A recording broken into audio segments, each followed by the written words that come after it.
Hello everyone, welcome back to my YouTube channel.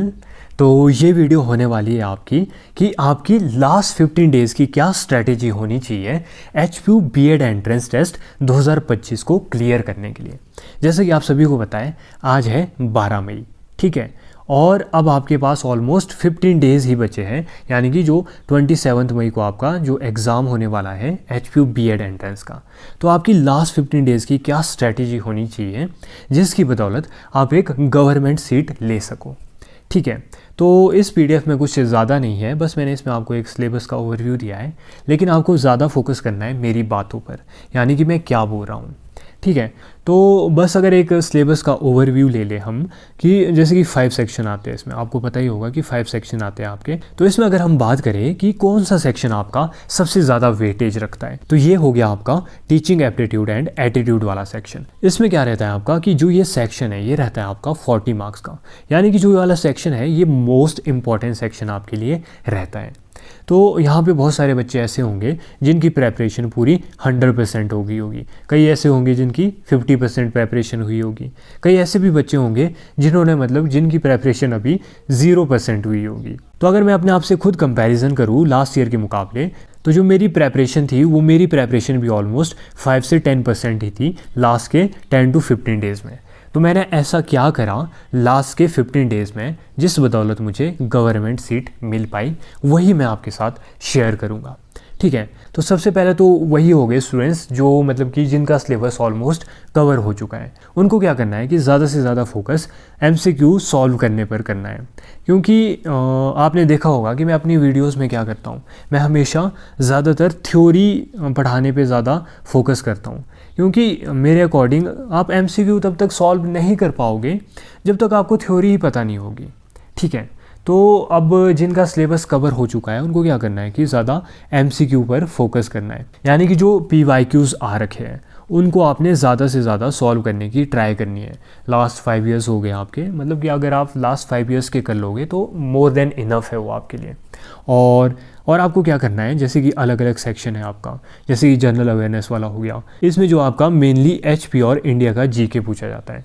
तो यहाँ पर जो ये प्रोस्पेक्टस है इसमें दिया भी गया है कि हिमाचल प्रदेश से आपका क्या पूछा जाएगा और इंडियन जीके से आपका क्या पूछा जाएगा। तो ये चीज़ें तो आपको करनी है। तो जिन स्टूडेंट्स के ये वाले टॉपिक्स ऑलरेडी क्लियर है उनको क्या करना है, उनको पीवाईक्यूज़ चेक करने हैं, यानी कि ऐसे टॉपिक्स देखते हैं जहाँ से प्रीवियस ईयर क्वेश्चंस में क्वेश्चंस पूछे गए हैं, तो उन टॉपिक्स को भी कवर करने की ट्राई करनी है। उसके बाद अगर हम ऐसे स्टूडेंट्स की बात करें जिन्होंने कि अभी तक कुछ भी प्रिपेयर नहीं करा है, तो उनको क्या करना है, उनको सबसे पहले ये सेक्शन देखना है कि कितने सेक्शन आते हैं।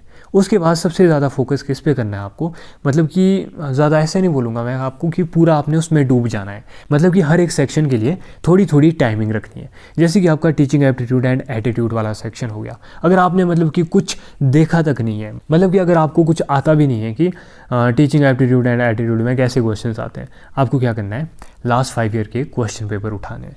तो आपको क्या करना है कि मेरे टेलीग्राम चैनल पे जाना है, वहाँ पर मैंने लास्ट 5 ईयर्स के क्वेश्चन पेपर ऑलरेडी डाल रखे हैं, उनको ओपन करना है और उनसे आपको देखना है कि लास्ट 5 ईयर्स में जो टीचिंग एप्टीट्यूड एंड एटीट्यूड वाला सेक्शन है उससे किस तरीके के क्वेश्चंस पूछे जा रहे हैं, और वो सॉल्व करने की ट्राई करनी है आपको। तो आपको उससे क्या होगा कि आपको एक आइडिया लग जाएगा कि हाँ, टीचिंग एप्टीट्यूड एंड एटीट्यूड में कैसे क्वेश्चंस पूछे जाते हैं, ठीक है। और उसके बाद कि जिनका सिलेबस भी कंप्लीट हो गया है उनको क्या करना है कि गूगल पे जाना है, जैसे कुछ साइट्स होती है, जैसे एग्ज़ाम वेदा हो गया, वहाँ पर जो टीचिंग एप्टीट्यूड एंड एटीट्यूड वाले सेक्शन के जो क्वेश्चंस होते हैं उनको ज़्यादा से ज़्यादा सॉल्व करने की कोशिश करनी है, क्योंकि जो ये वाला सेक्शन है आपका, इसमें ऐसा क्या होता है कि इसमें कोई थ्योरी नहीं होती है। इसमें आप जितने क्वेश्चन ज़्यादा सॉल्व करोगे उससे आपको एक आइडिया लगेगा, कि किस तरीके के क्वेश्चन पूछे जाते हैं। उसके बाद अगर आपको मैं knowledge of national commission and committees of education के बारे में बताऊँ, ये एक ऐसा सेक्शन है जो कि आपको पढ़ के जाना ही पड़ेगा। ऐसा नहीं है कि अगर आप इसको पढ़ोगे नहीं तो कि आपके 20 नंबर फिर गए। तो इसमें क्या रहता है कि एक होता है प्री इंडिपेंडेंस और होता है पोस्ट इंडिपेंडेंस, कि जो आपकी कमीशन एंड कमेटीज़ हैं जो कि पहले आज़ादी से पहले आई है, कुछ होती है आज़ादी के बाद वाली। और मैं अपने चैनल पे भी ये सेक्शन को कवर करने की ट्राई कर रहा हूँ, तो मैं ट्राई करूँगा कि ये पूरा सेक्शन आपको एग्ज़ाम से पहले पूरा कराने की ट्राई करूँगा, ठीक है। उसके बाद आपको क्या करना है कि मतलब कि आपको देखना है कि जो pre independence commission and committees है, मतलब कि या तो आप मेरे चैनल से भी देख सकते हो, मैंने मतलब कि अभी पोस्ट इंडिपेंडेंस वाली नहीं कराई है, तो आपको क्या करना है कि कहीं और यूट्यूब चैनल से भी आप कर सकते हो। तो इन सेक्शन को आपने पूरा ट्राई करने की कोशिश करनी है। अगर आपने अभी कुछ भी नहीं पढ़ा है तो मैं आपको सुजेस्ट करूंगा कि आप जितना जल्दी हो सके ये knowledge of national commission and committees of education वाला सेक्शन है, इसको कवर करने की ट्राई करो। और उसके साथ आपने क्या करना है, जो आपका HP GK का सेक्शन है और इंडिया का सेक्शन है, इसको ज़्यादा से ज़्यादा कवर करने की ट्राई करनी है, जिसके लिए आप जैसे हिमाचल दर्पण पढ़ सकते हो। और मतलब स्पेसिफिक टॉपिक देखने हैं आपको, जैसे कि यहाँ पर हो गए जियोग्राफी होगी, लिटरेसी होगी, फेमस हिस्टोरिकल प्लेसेस हो गए, फेयर एंड फेस्टिवल्स हो गए, ऐसे ऐसे टॉपिक्स आपने चूज़ करने हैं। मतलब कि सबसे पहले आपको ये टॉपिक्स कवर करने की ट्राई करनी है, ठीक है। और मतलब कि जिन बच्चों का ये सब कुछ मतलब कि क्लियर हो चुका है, मतलब ये सारे टॉपिक्स उन्होंने कवर कर लिया है, उनको क्या करना है, उनको ये करना है कि जैसे जनरल अवेयरनेस वाले हो गए, उन्होंने मतलब कि जैसे ज्योग्राफी वाला सेक्शन हो गया, उन्होंने मतलब कि यूट्यूब पे सर्च कर लेना है कि मतलब इससे रिलेटेड कोई मुझे MCQ बताओ, HP GK से रिलेटेड MCQ बताओ, और उनको सॉल्व करने की ट्राई करनी है। क्योंकि आपने क्या कर लिया है, आपने अपना पूरा सेक्शन कवर कर लिया है। अब आप जितने ज़्यादा MCQ सॉल्व करोगे, PYQs देखोगे, तो आपकी पकड़ उतनी ज़्यादा बेटर बनती जाएगी। और जिनका मतलब कि अभी सिलेबस कवर नहीं हुआ है, उनको क्या करना है, जैसे कि आपका ये सेकंड वाला हो गया, लैंग्वेज एंड कॉम्प्रिहेंशन वाला टॉपिक हो गया, इसमें कुछ नहीं है। जैसे 40 मार्क्स वाला है, 30 मार्क्स मतलब आप साइड रख लो, जिसमें कि 10 मार्क्स है वो रहता है, 5 नंबर रहते हैं आपके रीडिंग कॉम्प्रिहेंशन वाले इंग्लिश में, 5 वाला रहता है आपका गद्यांश वाला हिंदी में। तो ये बहुत ज़्यादा इजी होता है, तो ये आप जैसे तैसे कर लोगे। थोड़ा देख के चले जाना कि आपको क्या करना है क्या नहीं करना है।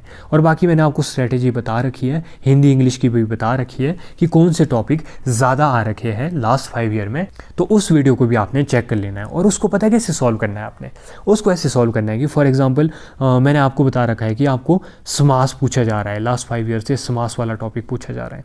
तो आपने क्या करना है कि यूट्यूब पे सर्च कर लेना है समास। समास मतलब कि शॉर्ट ट्रिक्स देख लेनी है कि समास कैसे पता करना है हमने कि इस चीज़ में कौन सा समास है। तो आपको क्या करना है कि एक एक पेज के सब टॉपिक्स के नोट्स बना लेने हैं, ठीक है। मैंने भी ऐसा ही करा था क्योंकि मेरे पास बहुत ज़्यादा कम टाइम था, जैसे कि लास्ट 15 डेज थे मेरे पास। मैंने क्या करा कि जो अलग अलग टॉपिक्स थे, जैसे कि आपका समास वाला टॉपिक हो गया या फिर संधि वाला टॉपिक हो गया, मैंने क्या करा, मैंने ये करा कि मतलब एक एक मतलब A4 साइज़ वाली जो शीट होती है उसके नोट्स बना लिए, मतलब कि हर एक टॉपिक के उसके मतलब नोट्स बना दिए मैंने।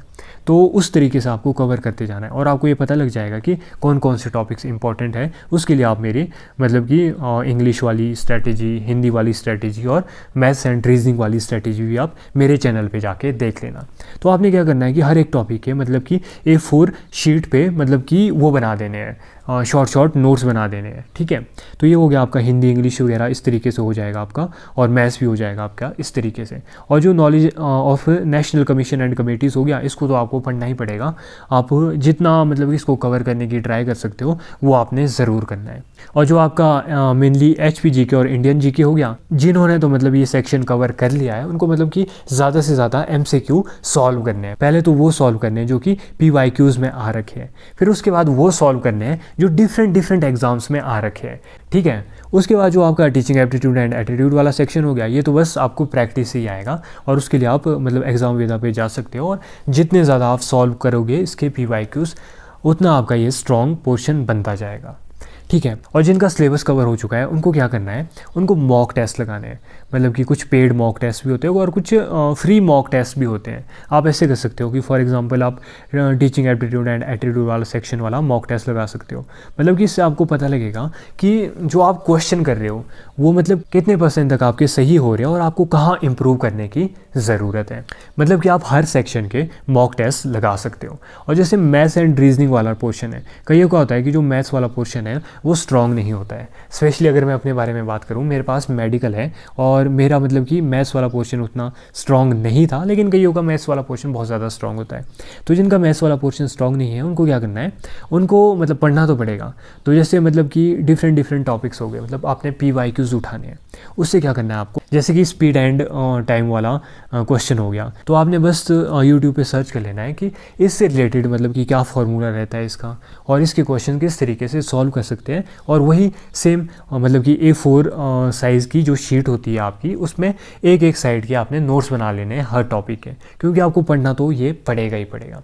ठीक है, उसके बाद ऐसे करते करते आपने मतलब कि जिनका सिलेबस कवर नहीं हुआ है उस तरीके से आपने मतलब कि छोटे छोटे नोट्स बनाते जाने हैं। तो मैं अगर अपनी स्ट्रैटेजी बताऊँ तो मेरा क्या था कि मेरे पीजी के एग्ज़ाम्स भी आने वाले थे। ठीक है, तो मैंने क्या करा था कि मैं लाइब्रेरी चला जाता था, सुबह 7 या 8 बजे लाइब्रेरी चला जाता था और शाम को 8 बजे मैं वापस आता था। मेरा क्या रहता था कि मैं सुबह से लेकर दिन तक मैं अपना मतलब बीएड का पोर्शन कवर करता था। जैसे कि हिंदी वाला सेक्शन हो गया, वो मैंने कवर कर लेना। ठीक है, उसके बाद मैं क्या करता था, दिन से लेके शाम तक क्या करता था मैं, जैसे कि 2 बजे से लेके 6 बजे तक क्या करता था, जो मेरे एग्ज़ाम्स आने वाले थे पोस्ट ग्रेजुएशन के, उसके बारे में पढ़ता था। और उसके बाद जो 6 से 8 वाली टाइमिंग होगी, उसमें मैं क्या करता था, ज़्यादा से ज़्यादा MCQ लगाता था, या मतलब PYQs सॉल्व करने की ट्राई करता था। या फिर मैं गूगल पे चला जाता था, जैसे टीचिंग एप्टीट्यूड एंड एटीट्यूड वाले सेक्शन को सॉल्व करने की ट्राई करता था, जैसे एग्ज़ाम वेदा हो गया, यहाँ से सॉल्व करने की ट्राई करता था। तो मेरा यही रूटीन रहता था लास्ट 15 डेज़ में। और मैं क्या करता था, जल्दी मैं सुबह उठ जाता था और जितना भी मैंने मतलब पढ़ा है, जैसे कि अगर मैं नोट्स बना रहा हूँ knowledge of national commission and committees of education के, तो मैं क्या करता था, सुबह 4 बजे से लेके 8 बजे तक उसको रिवाइज़ करता था। उसके बाद 8 बजे मैं लाइब्रेरी चला जाता था। तो मेरा लास्ट के 15 डेज़ में यही रूटीन रहता था। ठीक है, तो बस ज़्यादा कुछ स्ट्रैटेजी नहीं थी, बस यही है, जिनका तो सिलेबस कवर हो चुका है उनको ज़्यादा फोकस करना है रिवीजन पर, और PYQs ज़्यादा से ज़्यादा सॉल्व करने पर, और ज़्यादा से ज़्यादा MCQs लगाने पर। जितने ज़्यादा आप MCQ सॉल्व करोगे उतनी ज़्यादा आपकी अंडरस्टैंडिंग बढ़ेगी। और जिनका जो सिलेबस कवर नहीं हुआ है उनको क्या करना है, आधे टाइम में आपको अपना सिलेबस कवर करने की ट्राई करनी है, और आधे टाइम में आपको PYQs लगाने हैं, और आधे टाइम में आपको MCQ सॉल्व करने की ट्राई करनी है। और अगर आपके लिए मैं हिमाचल प्रदेश का जीके और इंडियन जीके के बारे में एक टिप दूं, तो आपको क्या करना है कि जैसे आपको हिमाचल प्रदेश के जीके के लिए कोई एक, जैसे जोगटा अकेडमी की होगी, या मतलब वन लाइनर जहां पे आपको दिख रहा है HP जीके, वहां से पढ़ने की ट्राई करनी है। ठीक है, और वही इंडियन जीके के लिए भी आपको सेम स्ट्रैटेजी फॉलो करनी है, मतलब कि कुछ ऐसी चीज़ें देखनी है जो ज़्यादा इंपॉर्टेंट होती है। जैसे कि कुछ क्वेश्चन ऐसे आते हैं कि मतलब कि सबसे लंबी नदी कौन सी है पूरे वर्ल्ड में, सबसे गहरी नदी कौन सी होगी, और माउंट एवरेस्ट पे सबसे पहले कौन चढ़ा था। तो मतलब कुछ ऐसे क्वेश्चन रहते हैं जो प्रिडिक्ट रहते हैं कि ऐसे क्वेश्चन आ सकते हैं आपके इंडियन और HP जीके में, तो उनको सॉल्व करने की ट्राई करनी है। और जो हिंदी एंड इंग्लिश वाला सेक्शन हो गया, ये भी मैंने आपको बता रखा है। कुछ नहीं करना है आपको, बस एक एक टॉपिक के शॉर्ट नोट्स बना देने हैं कि हाँ ये वाला टॉपिक इस तरीके से आता है और ये वाला टॉपिक इस तरीके से आता है। और वही स्ट्रैटेजी आपकी होगी मैथ्स एंड रीजनिंग के लिए, मतलब कि आपको फॉर्मूलेज देखने और उससे रिलेटेड कुछ कुछ क्वेश्चन सॉल्व करने हैं। लेकिन जो ये आपका knowledge of national commission and committees of education होगी, ये आपको थ्योरेटिकली पढ़ना ही पड़ेगा, पूरा का पूरा पढ़ना ही पड़ेगा अगर आपको 20 नंबर्स चाहिए। उसके बाद जो टीचिंग एप्टीट्यूड एंड एटीट्यूड वाला हो गया, इसमें बस आपको प्रैक्टिस पे प्रैक्टिस करते जानी है। ठीक है, तो आई होप ये वीडियो आपको इन्फॉर्मेटिव लगी हो। और अगर आपने अभी तक कुछ भी प्रिपेयर नहीं करा है, तो ऐसा नहीं है कि आप HPU की सीट नहीं ले सकते हो या आप गवर्नमेंट सीट नहीं ले सकते हो। मैंने खुद भी लास्ट 10 और 15 डेज़ की पढ़ाई के साथ जो गवर्नमेंट सीट है वो ली है। तो ऐसा नहीं है कि आप नहीं ले सकते हो, आप भी ज़रूर ले सकते हो। लेकिन जो अब लास्ट के 15 डेज़ बचे हैं, इसमें आपको मतलब कि अपनी पूरी स्ट्रैटेजी बनानी होगी और आपको बहुत ज़्यादा मेहनत करनी होगी अगर आपने अभी तक कुछ भी प्रिपेयर नहीं करा है। तो that's all about this video. और अगर आपको ये वीडियो इन्फॉर्मेटिव लगी हो तो इस वीडियो को लाइक, शेयर और कमेंट ज़रूर करिएगा। Thank you and have a great day.